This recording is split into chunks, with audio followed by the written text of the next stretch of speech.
नमस्कार विद्यार्थियों, मैं योगेंद्र आपके साथ डाइट कन्नौज से प्रवक्ता शिक्षा शास्त्र। आज शांति शिक्षा सतत विकास। आप सभी पहले से ही जान रहे हैं कि 4th सेमेस्टर की क्लासेज ऑनलाइन शुरू हो गई हैं, तो उसमें मैं आपको शांति शिक्षा एवं सतत विकास पेपर शेयर करूंगा। आज औपचारिक क्लास शुरू करेंगे। एक सवाल उससे पहले, शांति क्या है? गंभीर और दार्शनिक सवाल है, उत्तर खोजने में थोड़ी देर लगेगी। जैसे कि मछली से पूछा जाए कि समुद्र क्या है,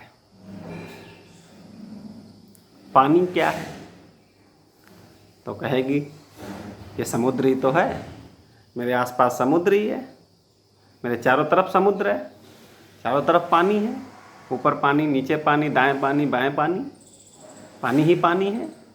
लेकिन उसे ये बताना मुश्किल होगा कि पानी क्या होता है।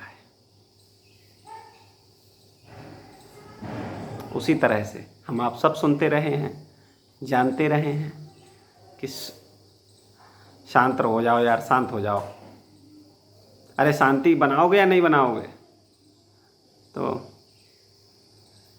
इस तरह के शब्दों से हमारा परिचय शुरू से रहा। लेकिन जब सीधा सवाल किया गया कि शांति क्या है, तो उत्तर खोजना थोड़ा मुश्किल है। तो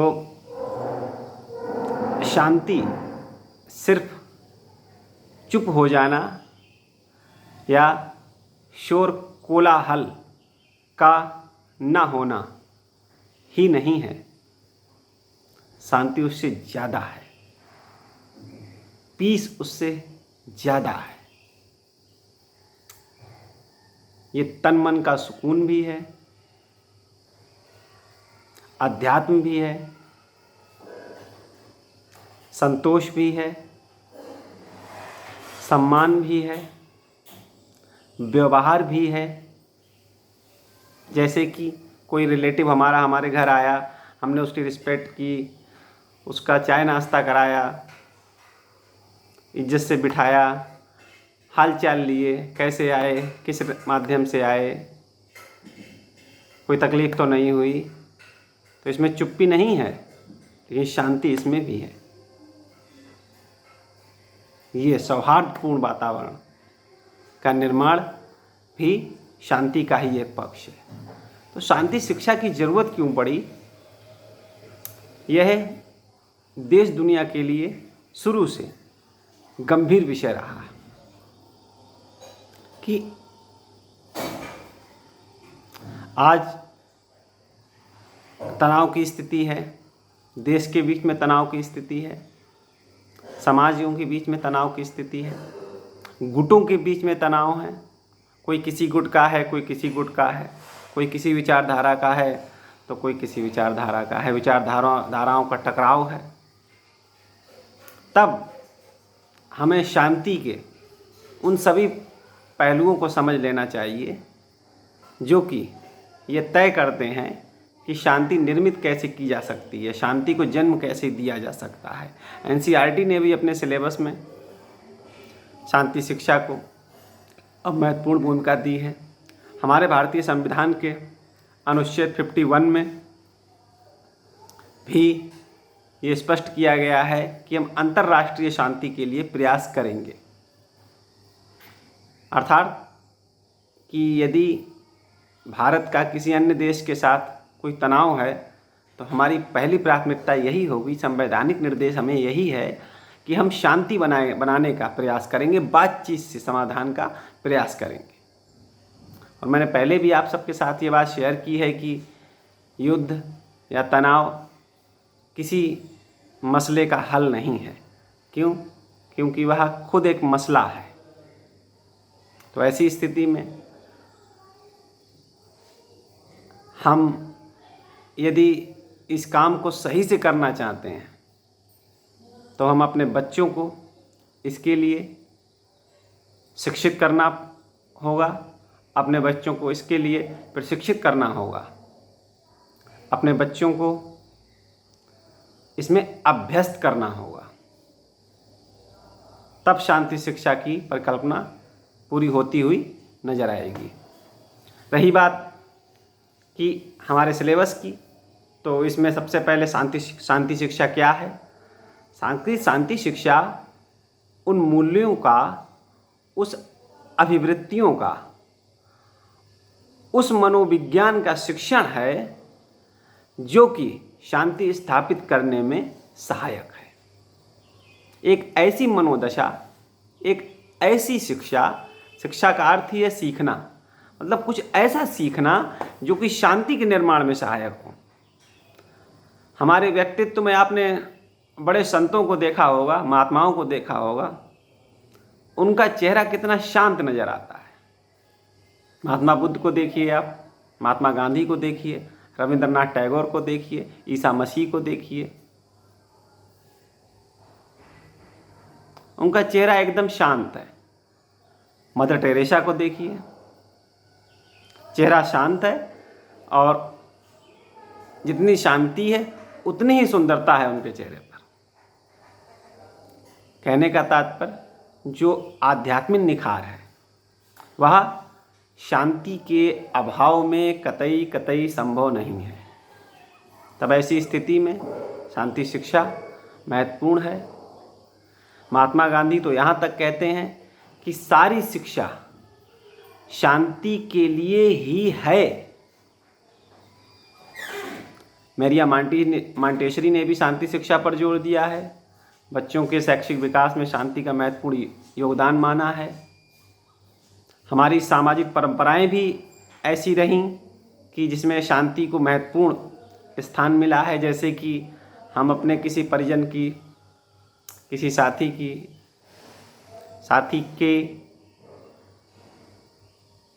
पारिवारिक सदस्य, घर समाज के गुजर जाने पर हम 2 मिनट का मौन करते हैं। तो एक तो मौन की प्रक्रिया है और अंत में कहते हैं ओम शांति शांति शांति। ये सभी धर्मों में अपने अपने तरीके से होता है। कहने का तात्पर्य ये है कि हम ये प्रयास करते हैं, अपने तरफ से ये प्रयास करते हैं कि शांति का निर्माण समाज में हो, और जो तनाव पैदा हुआ है किसी साथी के, इष्ट मित्र के जाने से, उसमें शांति आए, उसमें सुकून आए, वह तनाव कम हो। तो शांति शिक्षा इन्हीं चीज़ों को लेकर, इन्हीं अभिवृत्तियों को लेकर, इन्हीं कौशलों को लेकर कि स्किल, शांति, पीस स्किल्स, कि शांति को कैसे आगे बढ़ाया जा सकता है, शांत वातावरण का कैसे निर्माण किया जा सकता है, और दुनिया का कोई देश हो, कोई संस्कृति हो, कोई समाज हो, बिना शांति के कभी तरक्की, प्रगति, विकास नहीं कर सकता है। एक एग्जाम्पल ले लेते हैं। आप लोग जब पढ़ने बैठते हैं, क्यों पढ़ते हैं?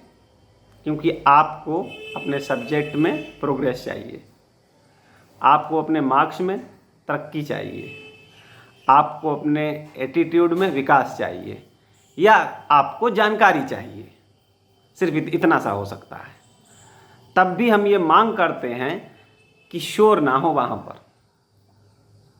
एक तो बाहरी शोर शांत हो जाए।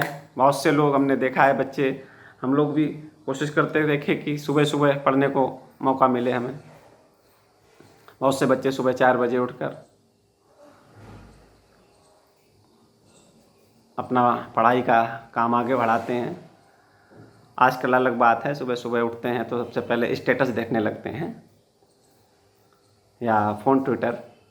तो अब कुछ चेंज आया है सोसाइटी में, लेकिन फिर भी अधिकतर बच्चे ये आज भी कोशिश करते हैं कि बस सुबह और रात का 9 बजे के बाद का समय अपने लिए यूज कर सकें, क्योंकि दिन में कई काम भी होते हैं घर परिवार में, मुख्य रूप से बेटियों को। तो वो अपना ये टाइम ऐसा है जिसमें उस समय उनके लिए घर में कोई काम नहीं होता, तो वो सब उस समय को मुख्य रूप से पढ़ाई में इस्तेमाल करना चाहती हैं।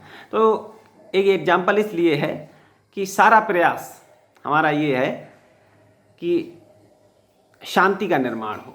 शांति के निर्माण से ही हम तरक्की कर पाएंगे।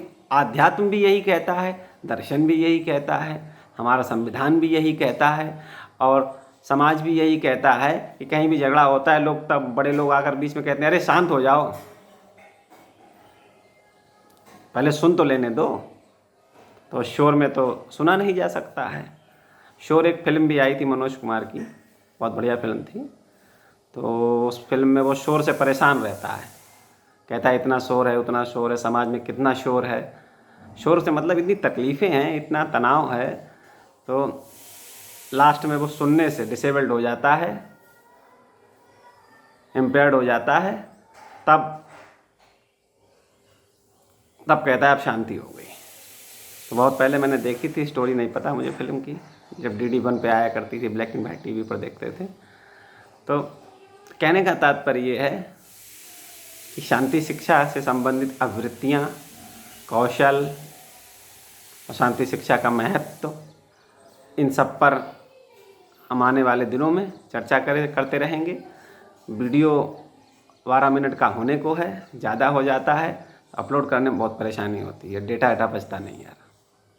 तो अब इतने पर ही कंक्लूड करेंगे, और आप लोग निश्चिंत रहिए, परेशान बिल्कुल मत होइए। हमारे सब्जेक्ट को लेकर हम जो चर्चा कर रहे हैं, इससे ज़्यादा का अपने हाथों से लिखा हुआ नोट्स आपको उपलब्ध कराएंगे, जिससे कि जिस तरह से मैं क्लास में नोट्स आपका बनवाता था, वैसा ही नोट्स आपका बन जाए।